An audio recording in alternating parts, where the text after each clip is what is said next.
नमस्कार, जय श्री कृष्ण। मां या करिश्मा पेसवाणी ऐं मुंहिंजे चैनल के यानी कृष्ण कृपा केवलम में तव्हां सभिनीनि जो स्वागत आहे।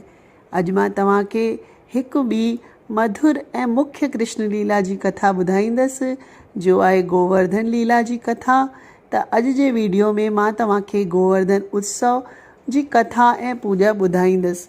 हूअं त गोवर्धन मथुरा खां 22 किलोमीटर परे हिकु नंढी पहाड़ी आहे, पर भॻवान जी लीला करे अॼु पर्वत जो राजा गिरिराज करे पूॼो थियो वञे। हिन ॾींहुं गांयुनि जी बि सेवा जो महत्व आहे। किसान अॼु जे ॾींहुं गाय माता खे सनानु कराए श्रृंगार करे गुड़ जी खीरनी पूड़ी चणनि जी दाल खाराए आरती पूजन कंदा आहिनि। गोवर्धन जो उत्सव ॾियारीअ जे ॿिए ॾींहं ते मल्हायो वेंदो आहे ऐं जिते जिते बि भॻवानु कृष्ण खे पूॼियो वेंदो आहे हुते हुते इहो उत्सव तमामु धूमधाम सां मल्हायो वेंदो आहे, छो त ही वैष्णवनि जो मुख्य त्योहारु आहे।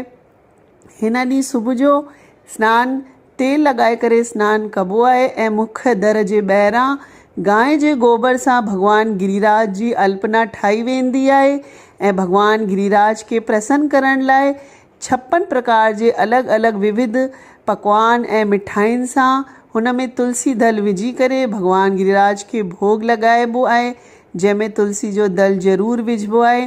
पासे में कृष्ण भॻवान जी मूर्ति बि रखबी आहे।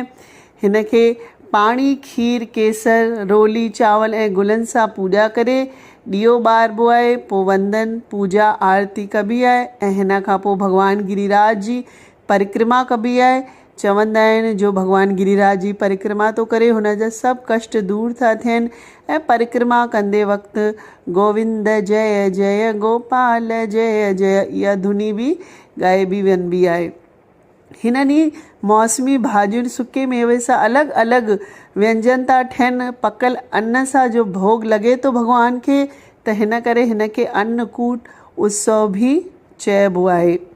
हिन जो ई भोग लॻाए मंदिर में महाप्रसाद करे सभिनीनि में विरायो वेंदो आहे। तव्हां घर में बि पंहिंजे लड्डू गोपाल खे हुन ॾींहुं खीर सां सनानु कराए नया कपिड़ा पाए भॻवान जो सुठो श्रृंगार करे व्यंजन भोग लॻाए सघो था। ॿियो न त अॼु जे ॾींहुं ॾही ऐं चीनी ऐं धाणनि जी पंजीरी जो भोग बि लॻाए वञिबो आहे। इहो भोग लॻाए ॾुध ऐं खंड जो भॻवान सां प्रार्थना कजे कि मां तव्हांजी शरण में आहियां, तव्हां असांजो भोग स्वीकार कयो। ईअं चई हुननि जा चरण स्पर्श करे आशीर्वाद वठिजे। पोइ इहो प्रसाद परिवार ऐं मित्रनि में विराइजे। थी सघे त हिन ॾींहुं ब्राह्मण खे भोजन कराइण ऐं दक्षिणा ॾियण बि तमामु सुठो मञियो वेंदो आहे। ही उत्सव जो बि ख़ुशीअ सां मल्हाईंदो आहे, चइबो आहे कि हुनजो पूरो साल हसी ख़ुशी में बीतजंदो आहे।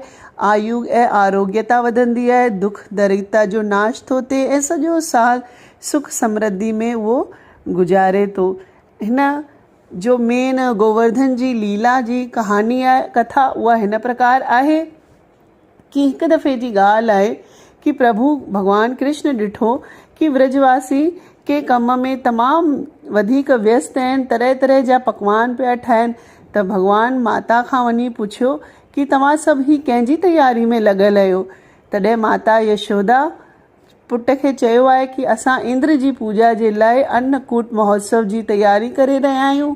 तॾहिं भॻवानु भोलेपन सां पुछियो आहे कि असां इंद्र भॻवान जी पूॼा छो कंदा आहियूं। त हिते यशोदा मैया चयो आहे कि इंद्र भॻवान जी ही कृपा सां मींहुं थो पए, अन्न पैदा थो थिए ऐं गांइ खे खाइण लाइ चारो थो मिले। हिन करे असां हर साल इंद्र भॻवान जो पूॼन कंदा आहियूं। त हिते भॻवानु कृष्ण चयो पोइ त असांखे गोवर्धन जी पूॼा करणु खपे, छो त हुते ई असांजी गायूं चरंदियूं आहिनि। पोइ त गोवर्धन असांजे लाइ वधीक पूजनीय आहे। भॻवानु इंद्र खे तव्हां हेतिरा सालनि सां पूॼा कयो पिया, पर कॾहिं बि उन्हनि दर्शन न ॾिनो आहे। हेॾे अहंकारी सी पूॼा करण जो छा फ़ाइदो आहे। त इहा ॻाल्हि सभिनीनि खे वणी ऐं पाण में हिकु सहमत थी करे हुन साल गोवर्धन पूॼा जी तयारी थियण लॻी। जॾहिं इंद्र खे इहा ख़बर पई त हुन पंहिंजो हिन में अपमान सम्झो ऐं गुस्से में अची घनघोर बादल खणी मींहुं वरसाइण लॻो वृज ते। पोइ त वृजवासी पछताइण लॻा कि अजायो हिन नंढे बालक जी ॻाल्हि ॿुधीसीं, असां ईअं न करणु खपंदो हो, असांखे इंद्र जी ई पूॼा करणु खपंदी हुई। जॾहिं भॻवानु ॾिठो कि सभिनीनि जे मन में शंका अची वई आहे त भॻवानु कमर कसी पंहिंजी मुरली कमर में विझी करे ऐं पंहिंजी चीच जी आङुरीअ सां भॻवानु हिते गोवर्धन पर्वत खणी छॾियो आहे ऐं सभिनीनि खे पंहिंजी शरण में अचण लाइ चयो आहे। सभु ग्वालवासी पंहिंजे पशुधन सां सभु हुते अची बीह रहिया आहिनि। हिन इहो ॾिसी करे इंद्र खे अञा क्रोध अची वियो आहे ऐं अञा बारिश मींहुं अञा तेज़ थी वियो आहे। भॻवानु सुदर्शन खे ऐं शेषनाग खे आज्ञा ॾी कि तव्हां ॾिसो त मींहं जो पाणी जो आहे उहो अंदरि न अची सघे। ईअं 7 ॾींहं थी विया लगातार बारिश पई थिए। जॾहिं इंद्र भॻवानु ॾिठो त हुनखे लॻो इहो साधारण बालक त कोन्हे। तंहिं ते इंद्र ब्रह्मा वटि वञी करे सॼी ॻाल्हि ॿुधाई आहे त ब्रह्मा चयो आहे हू नंढो बालक त पृथ्वीअ ते विष्णु जो अवतार आहे। इहा ॻाल्हि ॿुधी इंद्र ॾाढो लज्जित थियो ऐं तुरंत ई भॻवान जे वञी करे चरणनि में किरी पियो ऐं चवणु लॻो त तव्हां त दयालु ऐं कृपालु आहियो, मूंखे क्षमा कयो, मुंहिंजी ग़लती माफ़ु कयो। तंहिंमहिल 7 ॾींहं थी विया हुआ। 7 ॾींहं भॻवानु उहो गोवर्धन पर्वत हेठि रखियो आहे ऐं सभिनी मिली करे हुन ॾींहुं 56 भोग लॻाए गिरिराज जी पूॼा कई आहे ऐं तॾहिं सां ई इहा गिरिराज पर्वत जे पूॼन जी प्रथा हली रही आहे। तॾहिं खां अॼु ताईं इहा पूॼा हलंदी पई अचे।